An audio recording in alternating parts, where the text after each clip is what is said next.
Hello and welcome back to episode 3 of the Burnley section of this series. We're back today for a transfer update and the first game of the new season.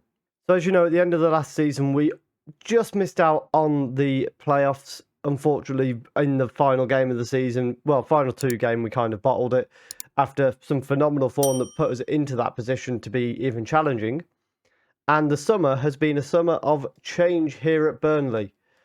So we'll jump straight in and start looking at what we've managed to do. So towards the end of last year, we sold Krunic for 3.9 million to Celtic, Jacob Brown 10 million to West Brom, Labres to Annecy for 1 million, Lucas Boy for 7.5 rising to 9.5 to Pumas, 3.1 million for Mason Holgate, and then 11 million for Scott Twine, who wasn't keen on letting go initially, but when that offer came in and a replacement came in, that was absolutely fine.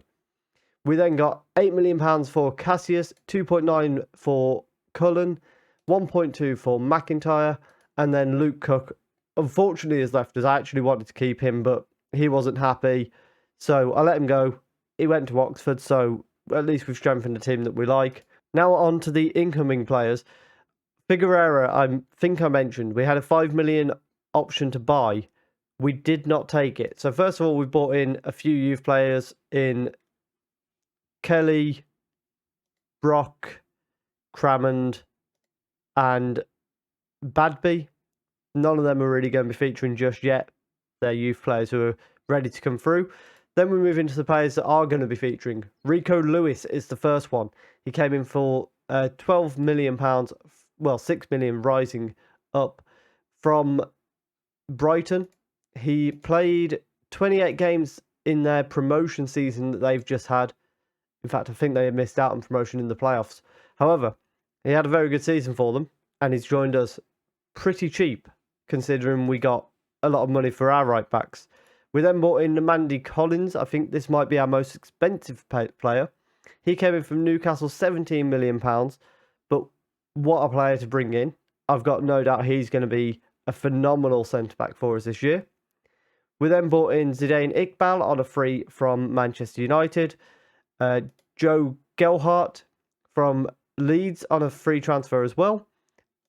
Tim Irabunam from Aston Villa. Jed Spence from Tottenham. And Charlie Webster from Chelsea, all free transfers when their contracts were expiring. A very good group of players there.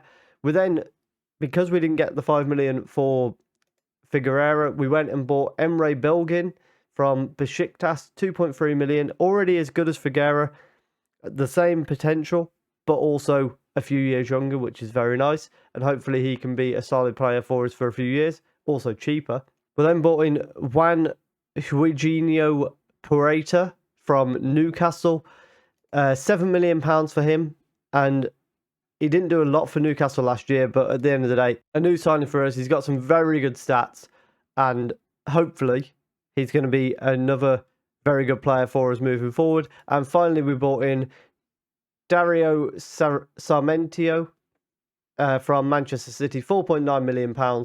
He wanted to leave them, and he looks another good player, so why not bring him in? He can play across the front, the midfield attacking if we go back to a formation with those, and also he can play up front as like a false nine, which we've been experimenting with more of a holding striker, whether that's a deep line forward or false nine. That can always be adjusted as we go. For the Championship this season, we are predicted to finish 5th with Brighton, Bournemouth, Brentford, Norwich, and Sheffield United, the rest of the top 6. 3 of those are relegated teams.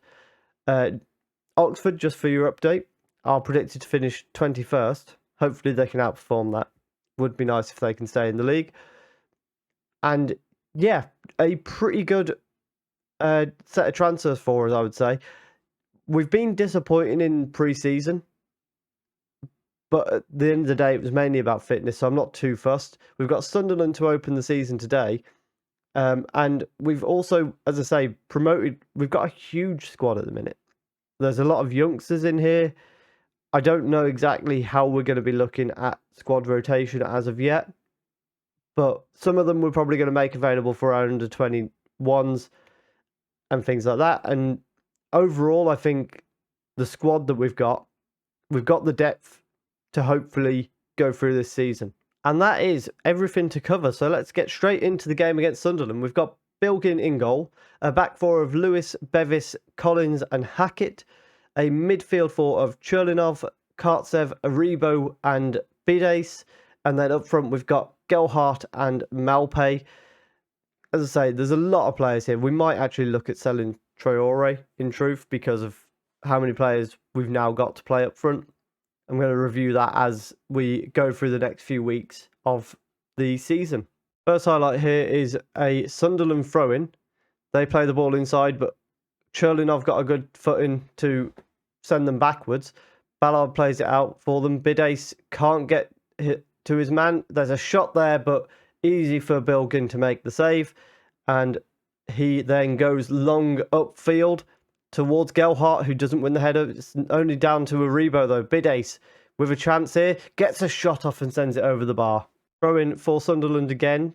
This time Kartsev does really well to win that and turns and plays it back inside to Aribo. Back to Bevis, and we've got control of the game here. Gelhardt can't win that header, but Aribo brings it down. Plays it down the right-hand side. Can't find Churlinov, but he manages to win the ball off his man. Gelhardt scores 1-0 to Burnley. Gelhardt actually only scored one goal in pre-season. It was from the penalty spot. So to see him get on the scoring chart this early in the season, what's that, 31 minutes in? Very nice. So we've reached half-time, 1-0 up, and yeah, it's going quite well. We're not having a lot of possession, but that's fine. I'm not too bothered about that. We want to be defensively solid, and so far I would say we have been. Just past the hour mark, we're going to bring Pueta on for Malpay, and Mainu can come on in midfield for Aribo.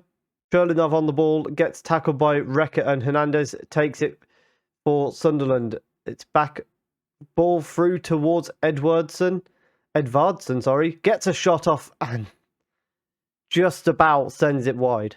We're going to bring Branthwaite on for Bevis, who's not having the best game he's had in a Burnley shirt. He has been phenomenal at times, though. And Jed Spence coming on for Churlinov. He can then be a defensive winger just to try and see out these last 15 minutes or so. So we start the season with a solid, if unspectacular, win against Sunderland. I think they're a pretty good team still, as far as I'm aware. I could be wrong on that. But as I say, we weren't particularly outstanding. Stats, they had 60% possession. They had one more shot than us. But we were clinical when we needed to be. And overall, I'm very happy with that result. So that 1-0 win puts us 7th in the league off the first game. Hull and Sheffield United still to play. But yeah, good opening day. 1-0, solid win at home. Can't really complain too much. Ipswich won 4-0 5-1 on the opening day. Fair play to them. But I think our plan now is going to be, we'll come back for one of the EFL Cup rounds after the transfer window finishes, if we draw a Premier League team. If not, we'll figure out where we're going to come back. It's not going to be set in stone. But if you have enjoyed that, please do leave a like down below. Comment what you think we can achieve this season. Can we get promotion? Subscribe if you're enjoying the content. And thank you very much for watching.